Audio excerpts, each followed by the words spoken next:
E agora eu vou conversar com a Carolina Lessa. A Carolina Lessa, ela é analista da Pátria Agronegócios e nós vamos falar do papel das condições climáticas nos resultados das safras brasileiras.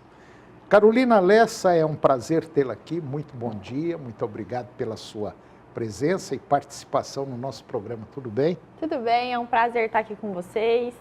Então, pessoal, de fato, as condições climáticas, elas impactam de forma direta no resultado das safras brasileiras. Tanto quando a gente fala da safra verão, olhando para a soja, que já aconteceu entre 24 e 25, e olhando também para a segunda safra brasileira, que é agora a safra do milho. E nós estamos aí com, eu diria, um abacaxi muito grande, principalmente em relação ao milho, né?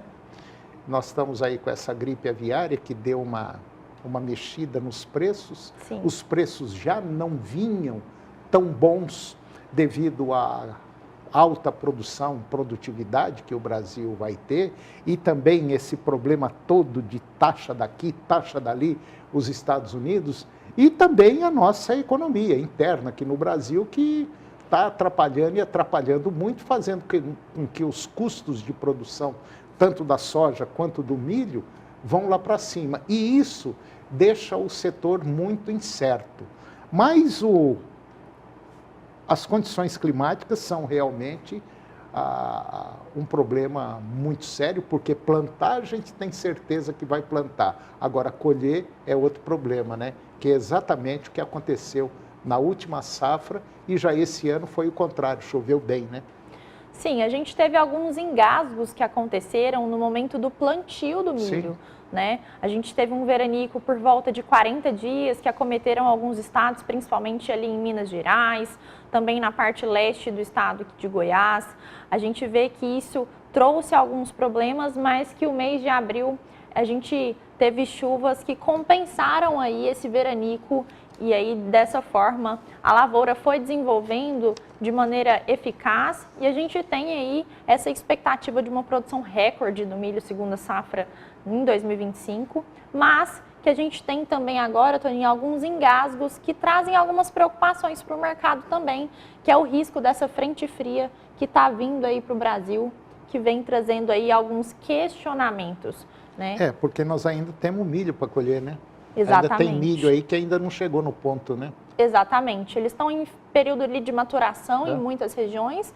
Ali no Mato Grosso, alguns produtores já começaram a colheita, mas muito milho ainda está em maturação ali na fase que é o desenvolvimento crucial mesmo para definir a produtividade daquele produtor, né? Então a gente vê que essas geadas vão trazer impactos, mas não são impactos generalizados e significativos.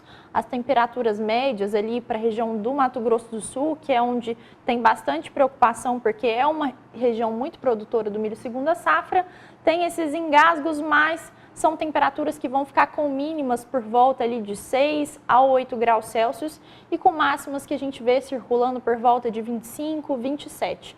Então, assim, para trazer de informativo para vocês, a gente caracteriza as geadas a partir de 0 graus na temperatura do ar, né? Então, quando a gente vê essas temperaturas abaixo dos 10 graus Celsius, já começa a vir essas preocupações a respeito desse risco. Será que vai reduzir mais? Será que isso pode trazer impactos para a safra?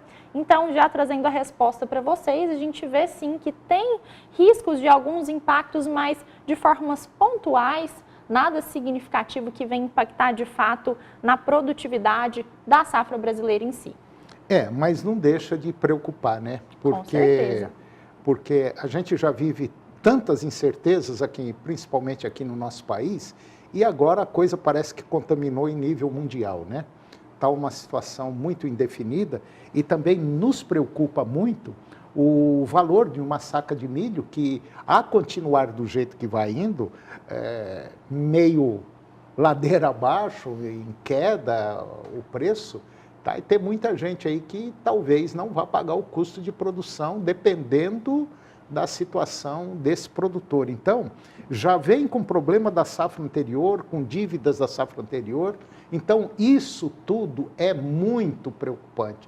E como nós, do setor agropecuário, a nossa empresa, a nossa indústria, ela não tem teto, ela é uma empresa a céu aberto, nós estamos, sim, sempre à mercê de muitos problemas, principalmente nessas condições climáticas que a gente está vivendo nesse momento. E, por azar ainda, tem agora essa tal de gripe aviária, que a gente torce, porque já se vão aí quase 30 dias, né?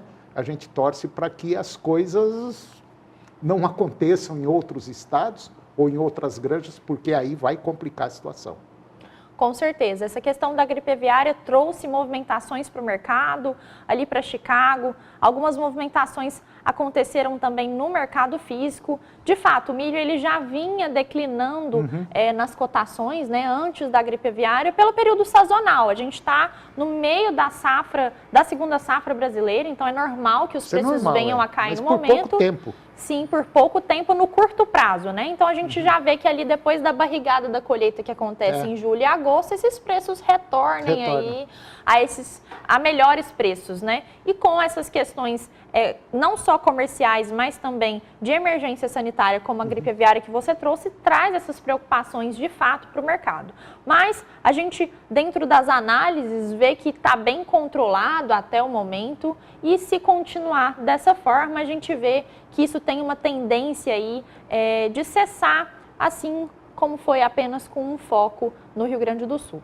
É o que a gente espera e principalmente também em relação à China, que é um grande comprador de milho aqui do Brasil, e o que a gente torce, e parece que o mercado também está indo relativamente bem, é a carne, mesmo com esse embargo, a carne de frango teve assim um boom muito bom, e a carne suína também. E a gente já está cansado de falar aqui, quando você morde um peito de frango, um lombo suíno ou uma coxa de frango, na verdade você está mordendo muito milho e muita soja.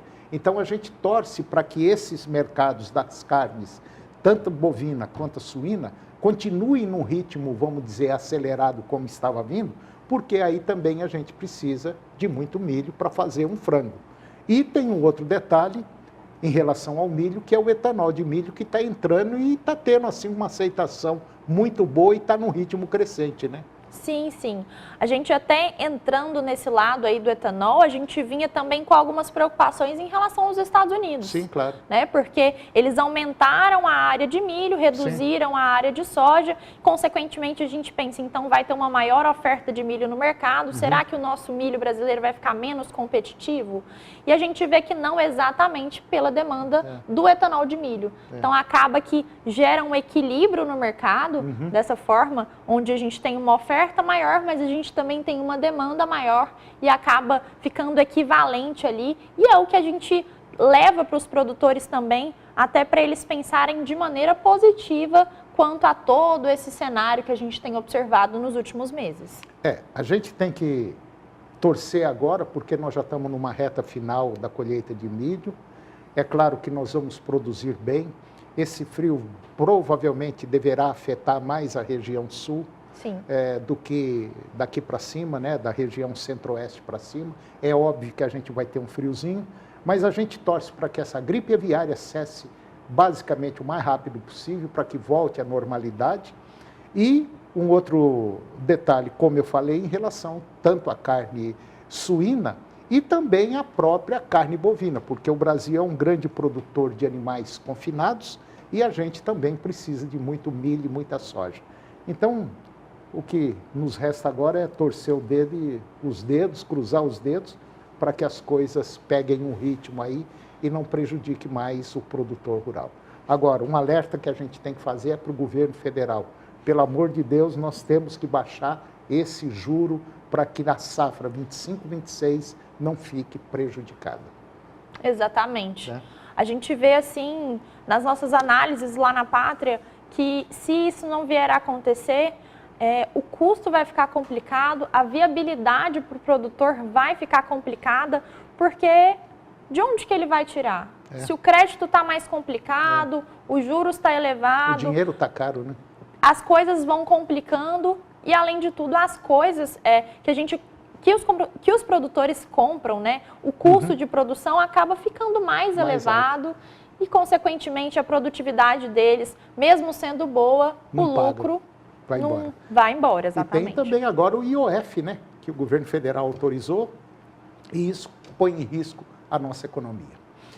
Carolina Lessa, analista da Pátria Agronegócios, muito obrigado pela sua presença. E você que está nos acompanhando, se quiser bater um papo com a Carolina e com o pessoal lá da Pátria, é só ligar 629-9574-9289. Muito obrigado, Carolina. Eu que agradeço, foi um prazer estar com vocês. Prazer é nosso, obrigado. E o programa de hoje chegou ao fim. E eu termino o nosso programa com a seguinte frase: não importa quantos passos você deu para trás, o que importa é quantos passos você vai dar para frente. Muito obrigado pela sua companhia, que Deus os abençoe e até o próximo programa.